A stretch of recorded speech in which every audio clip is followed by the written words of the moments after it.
Randy, you were looking at it as well as I did. Something broke at the front end. Yeah, I don't know if he, I don't know what he's looking at right now, but yeah, he was turned and it went straight as an arrow. We weren't going to think of that anyway. It looked like something happened between 3 and 4 when Cody Graham got by. He broke, check the track. So might have been turned there. I'll tell you what, the foam did its job. He didn't hit it that hard. He got it mostly stopped before he got to the foam. Did some damage down there, knocked over a couple of those foam blocks. Danny Kapuzinski is down there subbing for Keith Zare tonight. Let's go down to Dan. Well, thanks, Roy. I'm not necessarily sure by looking at the damage what may have broken on the car to send Steven into the outside wall, but there certainly is considerable damage to the race car as a result of the contact. Both of the radius rods on the right side are broken. Steering arms in the front are broken as well, so they're going to have to hook this car to pull it in. Steven's looking at the race car, probably. No laps were completed. Howard Hayes just got the rear end a little bit loose and around it came, so we start this one all over again.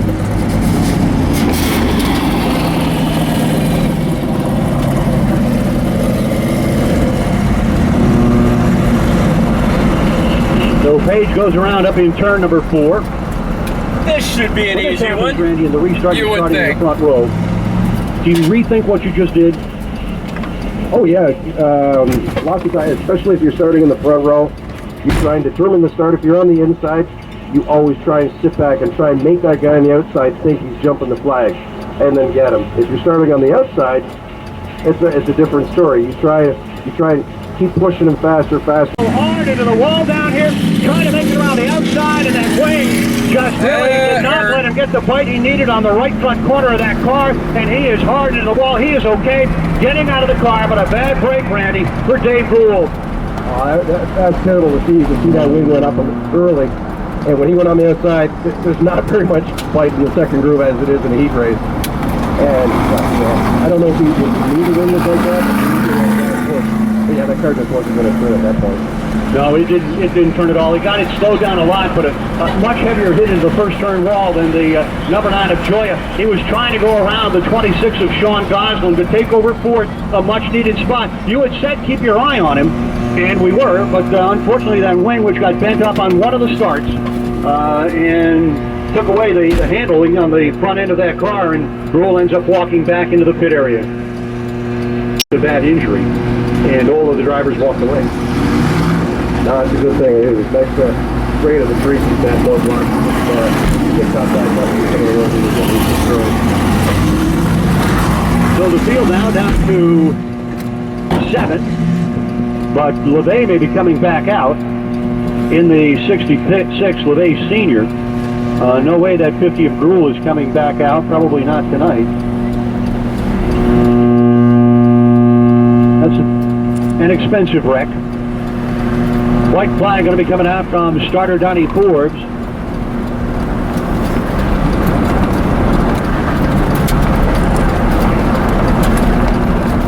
And they will wait until the here in the hot laps or the medium hot laps, or it could have been a stuck throttle because he was on the brakes right at the start finish line hard. You can see the skid marks from there all the way down into the first turn. And Randy, seriously, that could have been a struck throttle. It can happen any time. And if it's going to happen, that's probably a better time than in the race itself. Well, yeah, you're starting to let off the throttle right at the start-finish line. So, if they didn't want to come back all the way, then, yeah, it's panic time. He is out of the car. Yeah, he says it was a flat tire. Big dog. Left rear flat is what he indicated. As I said, Louis is out of the car. He is okay. A lot of damage. Going to go up on the hook. But that was a later. And I can't make out the other car. It may be Latula. And a little rain coming down again, and that may be what set it off here. Big drops. As Bellinger got the jump and moved out in front. Who do we have this time? Cars being told to stay down on the inside of the track because they're not going to be able to go through on the outside. It's pretty well blocked over there. Tim Snyder. Bringing them back in again as the rain starts coming down again. It's just a very, very light drizzle. Little dog. In the pit area, be careful. Cars are coming in hot. Cars are coming into the pits hot. Get out of the way. Pit crew, same deal we just went through.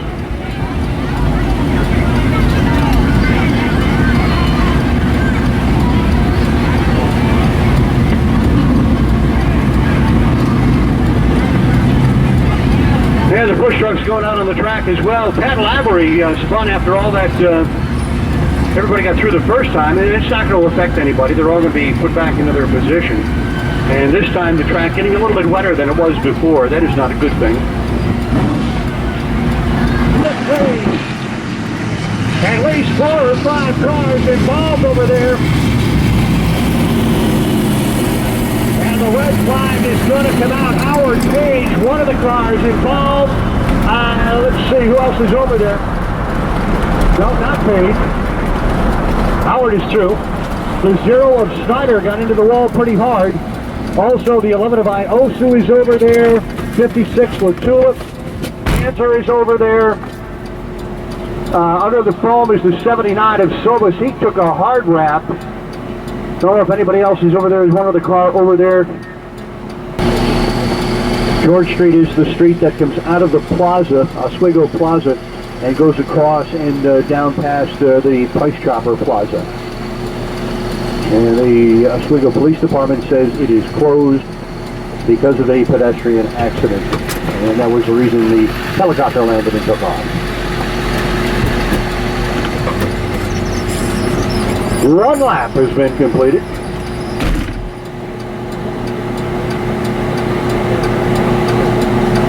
Yeah, there might have been a little contact. I can't see what the other one was. You know, Sobis was trying to miss everybody, and that's why he got into the foam. You know, that and apparently maybe a tire went down or the left one was running off. Yeah. But less than 50 cars of the lift into the outside right into the foam. Ian Bouquet, as you see, is coming out of the race car.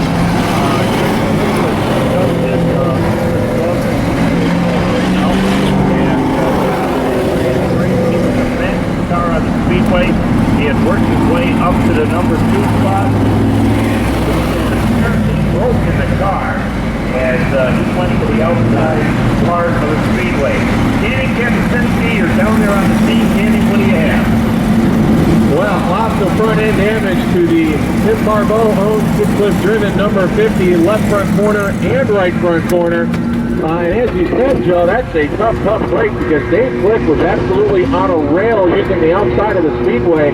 But the number 50 machine, they're going to have to go with the center hook to pick this car straight up off the ground and take it to the pit lane. A tough break for Dave Cliff in the Lighthouse Lanes, number 50.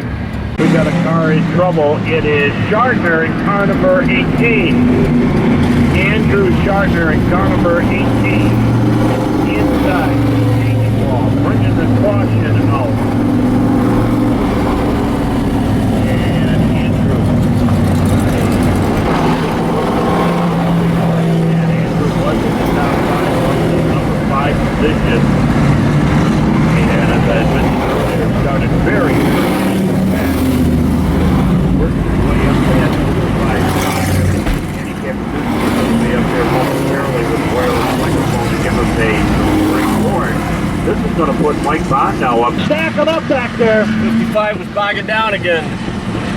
Several cars getting into the wall. I believe the 05, 68, 05 of Abel, 68 of Barnes, 47 of Bond. Howard Tulip in the 56, and Iosu is over here in turn between 1 and 2.